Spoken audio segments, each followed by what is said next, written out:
अस्सलाम वालेकुम दोस्तों, मैं हूं हकीम दा शाहिद। वेलकम करता हूं आपको अपने चैनल पर। उम्मीद करता हूं आप लोग खैरियत से होंगे। एक बार फिर एक नए नुस्खे के साथ और एक नई वीडियो के साथ आपकी खिदमत में हाजिर हूं। दोस्तों, आज का हमारा जो नुस्खा है वो है दिल की कमज़ोरी के लिए, दिल की ताकत के लिए और जिन लोगों का दिल घबराता है उन लोगों के लिए। अब दिल की बड़ी अहमियत है इंसानी जिस्म के अंदर, और अगर इसमें कोई मसला हो जाए तो बड़ी परेशानी का सबब बन जाता है। अब कुछ लोग होते हैं जो थोड़ा सा मतलब कोई गम की खबर सुन ली तो फ़ौरन उनका दिल डूब जाता है, या इतना प्रेशराइज हो जाते हैं कि कोई ऐसी खबर सुन ली या किसी बड़े आदमी के सामने जाते हैं तो दिल की धड़कन तेज़ हो जाती है, मतलब एकदम से हाथ पाँव में पसीना आ जाता है। ये कंडीशंस होती हैं दिल के कमज़ोर होने की। तो आज का नुस्खा जो है हमारा वो इसी मकसद के लिए है।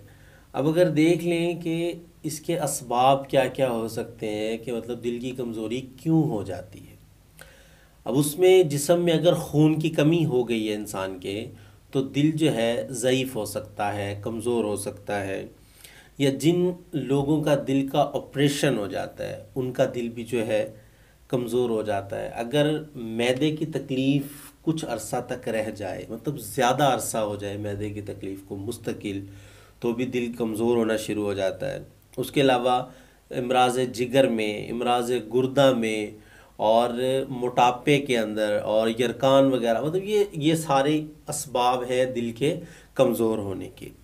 अब जब दिल कमज़ोर हो जाता है, जैसा मैंने आपको पहले बताया कि प्रेशराइज हो जाना और दिल का डूबना, को खबर ऐसी सुन लेना, उसके अलावा मतलब किसी काम को दिल ना करना, एक जगह आदमी बैठ गया है तो बस पूरे जिस्म में नकाहत, सुस्ती, ये सब चीज़ें जो हैं ये आ जाती हैं। अब जो हमारा आज का नुस्खा है तो वो इन तमाम चीज़ों के लिए बहुत बेहतरीन चीज़ है।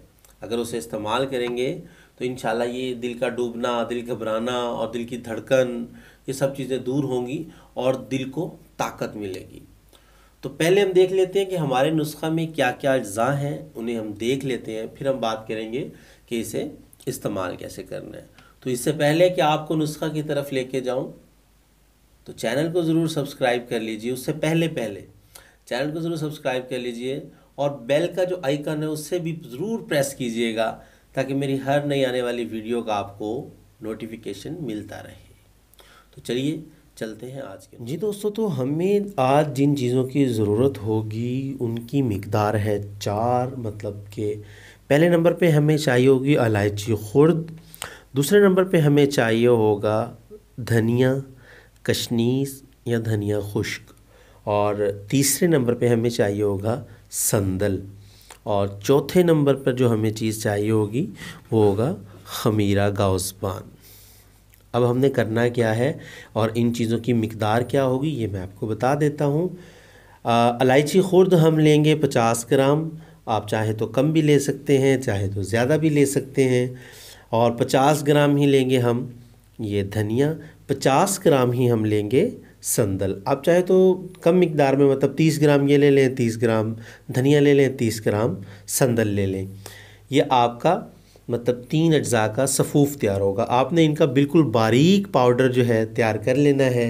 हो सके तो आप इसे कपड़ छान कर लें। कपड़ छान होता है कि मतलब बारीक कपड़ा लेके, घर में अक्सर औरतें क्रेप का दुपट्टा घर में इस्तेमाल करती हैं, तो उसमें से आप इसे छान लें। जो बचे उसे फिर कूट लें, फिर छान लें, मतलब बिल्कुल बारीक इसका पाउडर तैयार कर लें। और हमें साथ में जो चाहिए होगा एक खमीरा गाउसबान सादा। ये हमारा जो है मुकम्मल नुस्खा जो है यही है। 3 चीज़ों का हमने पाउडर कर लेना है बिल्कुल बारीक, और चौथे नंबर पर हमें खमीरा गाउसबान चाहिए होगा। तो चलिए अब आपको बताते हैं कि इसे आपने इस्तेमाल कैसे करना है। जी तो दोस्तों, आप देख चुके हैं कि हमारा आज का नुस्खा क्या है और हमें क्या क्या अज्जा चाहिए और कितनी मिकदार में चाहिए। अब बात कर लेते हैं कि इसे आपने इस्तेमाल कैसे करना है। जब आपने इसका पाउडर कर लेना है, जो मैं आपको बता चुका हूँ, तो अब आपने इसको इस्तेमाल कैसे करना है।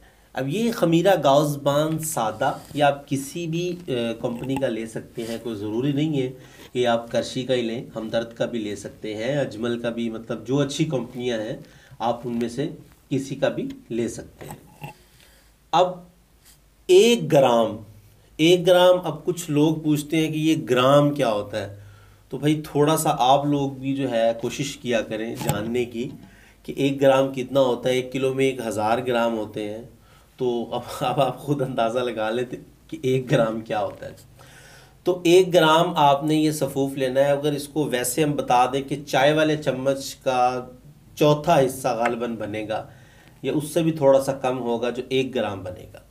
अब 1 ग्राम आपने सुबह और 1 ग्राम ही आपने शाम इसमें से लेना है, और 1 चम्मच चाय वाला अरके ये सॉरी खमीरा गाउसबान का लेना है, और 1 ग्राम इसमें से इन दोनों को आपने मिक्स करके खा लेना है। इसी तरीके से सुबह, इसी तरीके से शाम को, ये जो है आपका नुस्खा कंप्लीट हो जाएगा।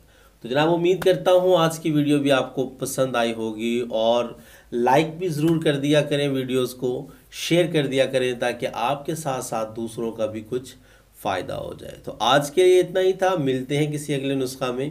हकीम ज़ा शाहिद को इजाज़त दीजिए। अल्लाह हाफ़िज़।